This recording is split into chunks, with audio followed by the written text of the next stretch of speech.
Hey everyone, this is Zola and I'm back, and sorry I've been away for a while, you know the deal, been busy.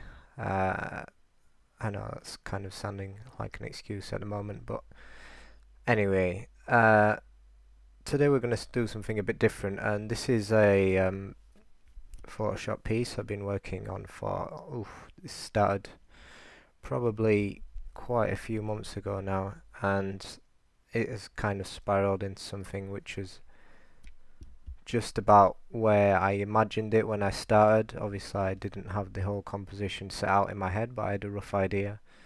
The idea being that when I was a kid, anyway, I used to play with Lego and stuff for ages, and that used to be able to keep me entertained for quite a while. And now it just seems that I don't know, kids who are like 12 and stuff have laptops and all that kind of jazz, and it just seems that there used to be a time when things were simpler, and I do kind of miss that time a bit. Although, if I would have had a chance to play with Photoshop when I was 12, I probably wouldn't be complaining. So that's a bit of background on this piece. And let's. What I'm doing right now is finishing up this tutorial or run through is just going to be more about finishing up. First of all, I want to point out that if you hold Control and right click, you'll see that I have all my layers pretty much named and organized. This helps when you have a composition, so many things you don't want to be coming up in here, and this is actually a lot less layers than I have. Once I've actually merged parts of the composition together, I've actually made them into one layer because I know I won't be changing them. And so just name your projects, and then this way I can select parts of my composition straight away without having to fiddle around in here. So there's a couple of things that I noticed before I go into actually colorizing this. If we have a look on here on the left side, I'm just at this stage going and blending the elements. The left side, this is like a bridge and the buildings and the water around here. And yeah, so I'm going to be using here quick mask, Q, and just kind of bringing the curves. As you can see, it's a bit red here. Just kind of make things blend a bit better. Yeah, there we go. So at this stage, yeah, I'm just kind of going in, having a look. So I've even been at like 200, and usually if you certainly when I used to work on a piece, I used to work on it at maybe like 50 or something, and it looks good. And then when you go into 100, when you finished, you realize stuff doesn't make sense. I've literally been cleaning this up now. Let's run over some techniques I've used to composite this. At the moment, I'm not quite happy with this, so let's have a look. We have our building burn, which is actually this building here is a daytime building. I've actually like dropped the levels heavily.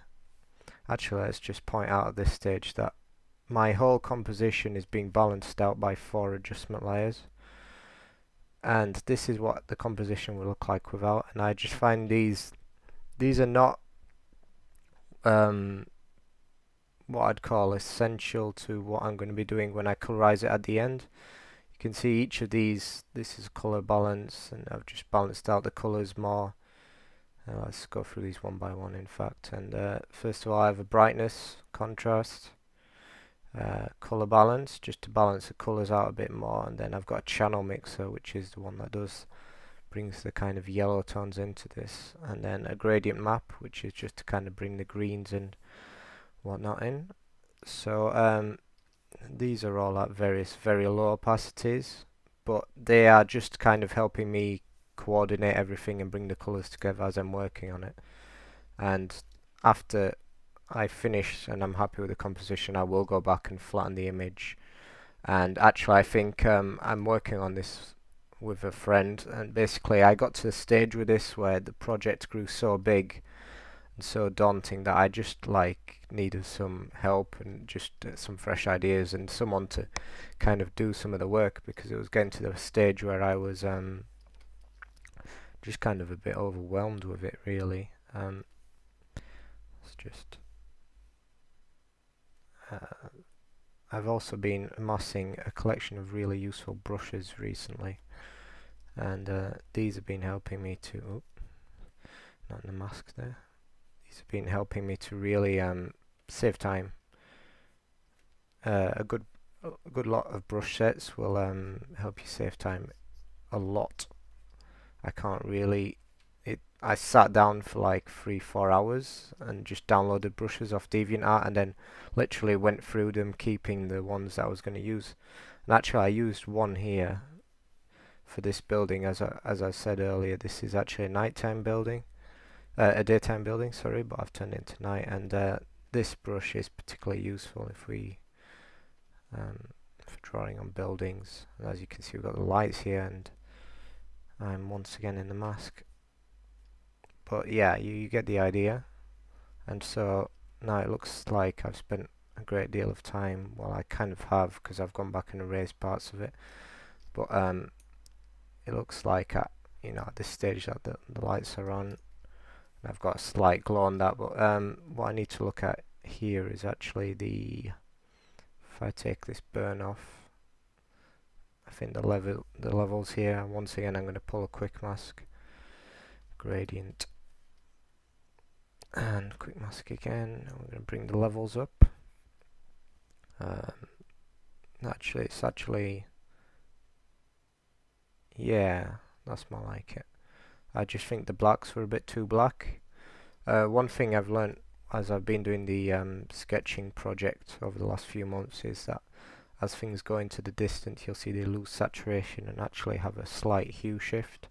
So it's alright, this being this kind of stuff getting lighter and less saturated as you go into the distance. This has been a lot of work, as you can probably imagine. But we're getting there, and without Cody I probably would have given up on this project, but I'm happy that we kind of managed to work together on it, and he's going to be adding the finishing touches a bit later on before release. I'm just going to soften this edge up a bit, it was a bit harsh. Yeah, okay.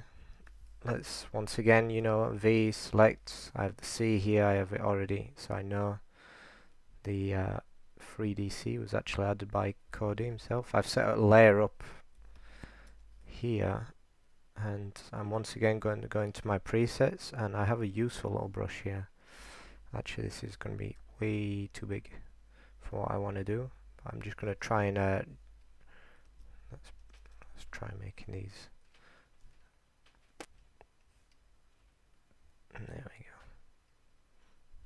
So we're going to maybe have like chains kind of holding the C. Actually, I might make this a bit darker. But it's just going back in and having a look with what you're happy, what you're not happy with. Obviously now I'm going to have to add like a crack of that, so I'll show you how to do that with in fact there was one thing I was going to add a kind of, I'm not sure if I've got this named, some of these elements I didn't put in, which means I don't know what they're called. Okay. Naturally, I'm not going to need a layer. What I'm going to do is go into my stocks, show you another couple of useful tips when extracting photos. The trusty kind of brush select tool always comes in handy. So yeah, I mean, this is a bit different to the tutorials I do usually, but I think that it will come in useful because Photoshop work might not be a thing, but I think the techniques here are not bad to learn, because I'm going to show you how to color this afterwards, like I said, and I think you could probably apply a lot of the colorization and some of the techniques to video work as well, which is useful. And we're slowing down a bit here because this is a very high quality stock, and I also possibly have some other jazz running off in the background. Okay, so I mean this is not going to be huge, so I don't have to be like super careful.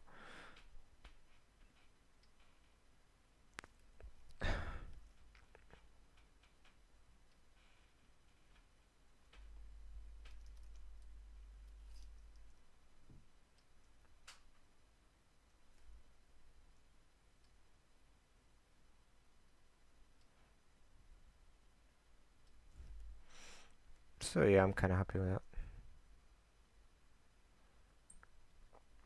As for the tutorials, I know I've kind of been neglecting that side recently. I got a bit kind of not frustrated but disillusioned with just not that many people are actually watching them.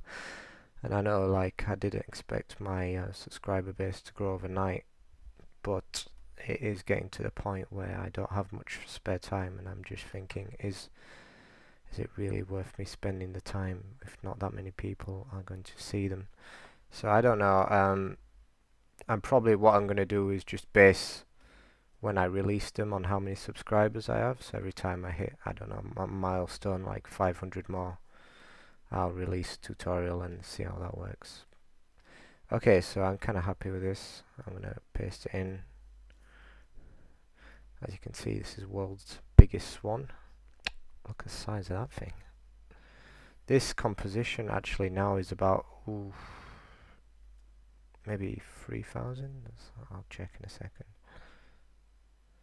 But yeah, I was actually working at about double this resolution, I believe.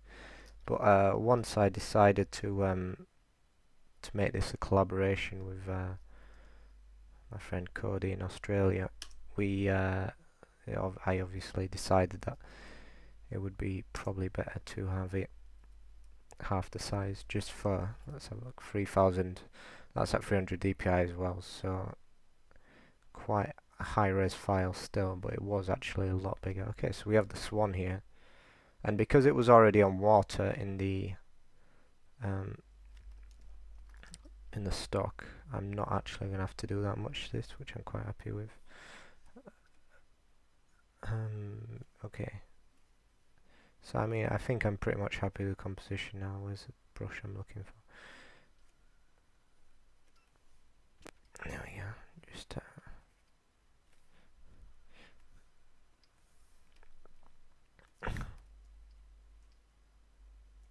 we go. Just fit this off slightly. Okay, that's sitting there now. And yeah, I mean, I've done a lot of kind of grading work here to match the children. So let's just say, for argument's sake, I'm happy with this. Although I'll probably come back and add a couple of things here or there later on. Let's say you're happy with this.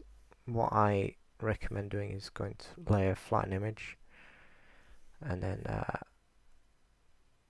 save.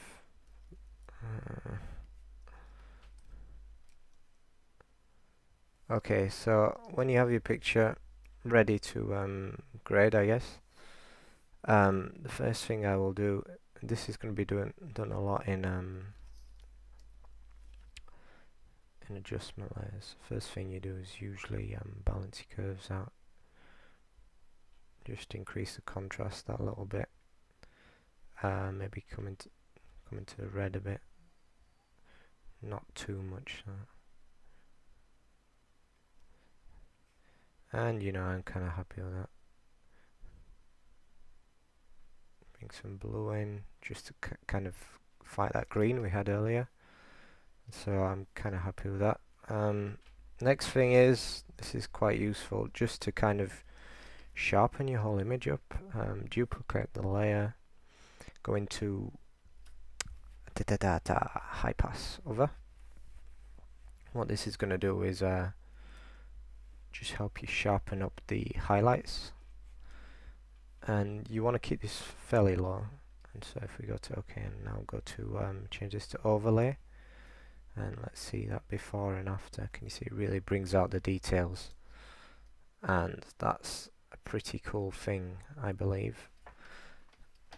Okay, so let's come out again, and now if you want to add some more burn, and I'm going to make a new fill layer, make it grey, and go to overlay, and this is going to allow us to use our dodge. Okay, we've got the dodge on highlights, so we can bring the highlights out here. Just kind of, obviously I'm doing this really quickly because I don't want to bore you. I am well aware that we're already on 15 minutes, so just to bring out the light areas I am going to create a kind of magical light effect on the middle of this picture, and like I said, I am probably only going to do some of the colorization. Cody will be finishing this, and he is a specialist at adding the kind of magical final touches to these kind of things, so I'm going to leave it to him, as he's a lot better than I am. You know, let's just brighten up this part, and just so that it kind of blends better as well. I mean, there's no harm in there we go, in going in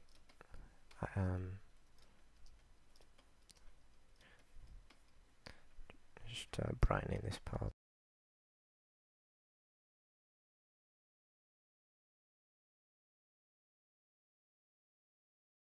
And there's 101 ways to add colour.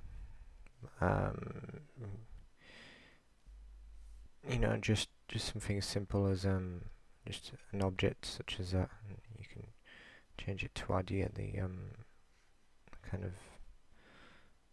you know, just play with the blending modes really. That's kind of nice. So we've added that. At this stage my image is still largely too bright, but that'll be the last thing I change, I believe. I'm actually going to bring up the colour balance, which is probably the tool I use most to influence where I actually want the piece to go in terms of colour. And you can do it for the highlights as well. You know, obviously you might have a specific idea of where you want to go colour wise. Sometimes I end up having an idea, think it looks good, and then you throw a filter on and completely changes your point of view as to what you actually wanted to do with the piece in the first place. Obviously here these shadows are very important. Bit more green, and you know, we're going with the general colour principle of having darker colours in kind of blue, and then the highlights in more of a yellowy kind of red territory. Okay, cool. So as you can see, we've had another layer of colour here. At this stage, just adding just even little in fact, what I'm going to do now is just add a layer, change this to add. Get a big soft brush. I believe this is my soft brush. And you can just by picking kind of, let's go with kind of pinky violet colour. This is one way of adding colour. And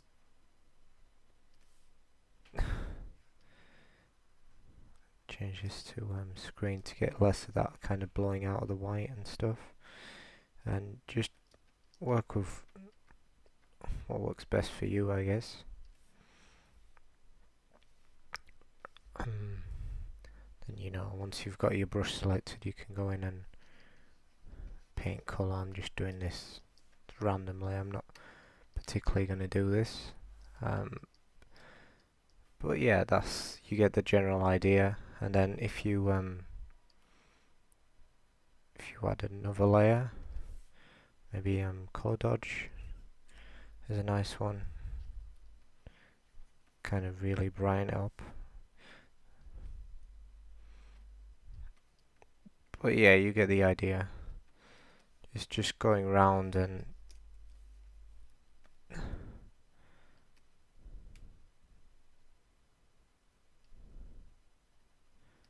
just changing the way you see the picture.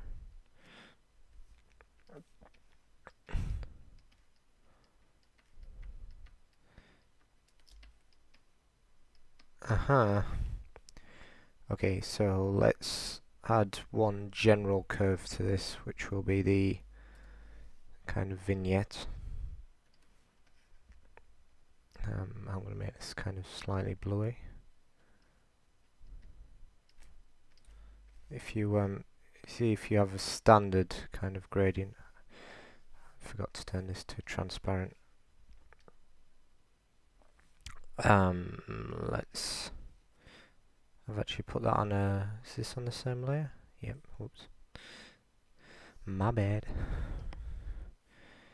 And as you can see, this would do this, but if we go to reverse, we can obviously bring this out, and that is still not going to be. What I'm going to do here is change the gradient so kind of fall off.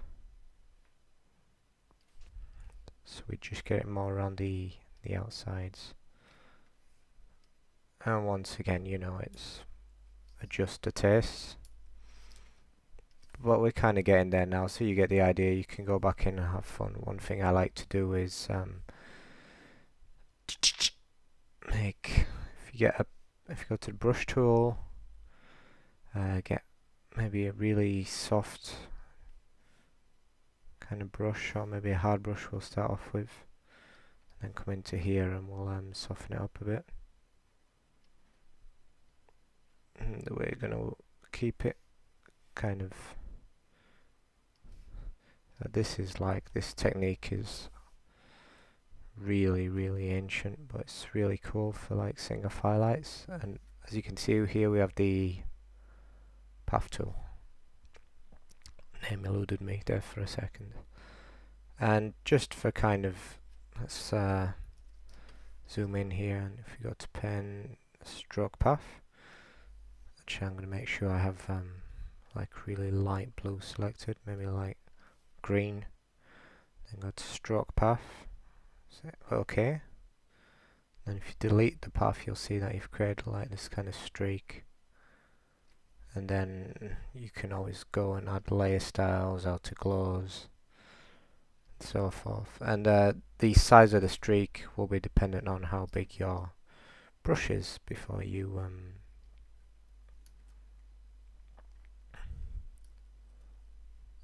actually stroke the path. Let's just, you see now I made the brush big end, so you have a bigger one. So you know, that's a kind of cool way. If you're feeling confident, you can always go in and kind of draw the stuff. Obviously I'm not going to do that, but yeah, I mean, hopefully this gives you a few ideas of ways in which you can just bring that bit of life. And I mean, you can do this with the sparkle. I don't think I have a sparkle in here. I think I do, possibly. What's this? A little people. Okay, but there is in the default brushes you can get like the sparkles. Ah, there we go. Not exactly what I had in mind. The sparkle brush is quite nice if you turn it really small. I don't think it's going to work with this one. If I added a scatter to this, like properly bring up the scatter, you can make like nice trails, and then you simulate the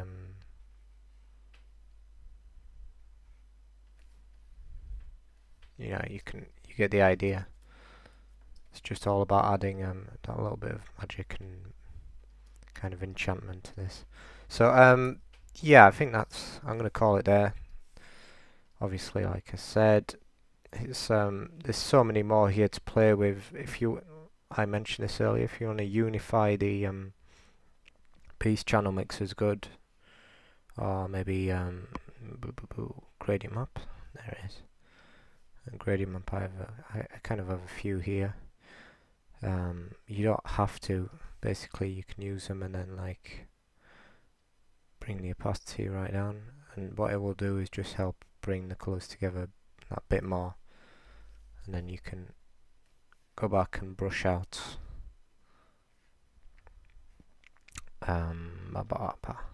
parts of it if you so desire.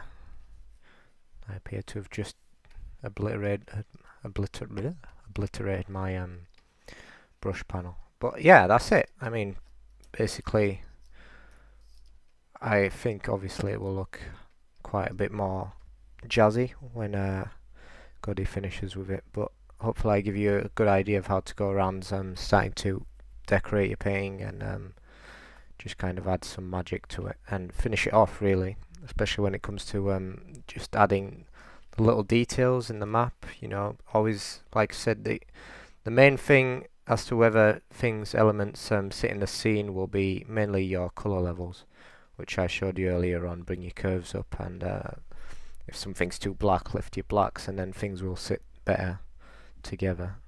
Okay, thanks for watching, and hopefully I'll bring you a new tutorial. I'm going to be very busy actually coming up. I've got a whole bunch of stuff for the Major League Gaming 2011 broadcasts to do, so I probably will, if I am going to do any tutorials, they'll probably be quick ones for maybe in the next month or 2 months. But if you guys actually have any requests, obviously drop me a line on Twitter, and I'll see if I can fit them in at some point. Thanks for watching, and go crazy.